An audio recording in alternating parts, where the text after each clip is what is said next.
Torej, Darko, danes odhajate k vašem bivšem klubu, preden ste prišli v Maribor, ste trenirali Goričane. Je to za vas kakšna malce bolj posebna tekma kot sicer? Ne, ni bolj posebna tekma. Jaz se čisto na vsako tekmo maksimalno pripravim oziroma sem motiviran, želim si jo zmagati. Tako si tudi tokrat v Gorici želim tekmo zmagati in nadaljevati uspešen niz. Manjka vam kar nekaj igralcev, Popovič, Pavlović, Mezga, kako boste nadomestili to vezno linijo in pa tudi zadnjo vrsto, vemo, da manjka Lunder in pa Mejač? Res je, da nas manjka kar veliko, da bo moštvo spremenjeno, vendar imamo na srečo tako širok kader.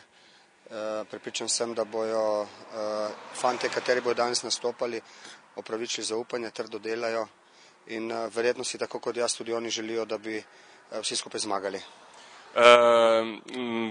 Nam že lahko zaupate enajsterico za današnjo tekmo? Lahko. Pridigar v zadnji liniji bo igral Kljajević desno po dolgem času, v sredini Kubica in Džinić, levo Majer, vezna linija bo Bačinović, Nilton, Mihelić in Tavares in v napadu Volaš in Jelić. Darko, bliža se tudi prestopni rok v januarju, se že kaj obeta, se že kaj ogledujete, kakšne igralce nam lahko kaj zaupate?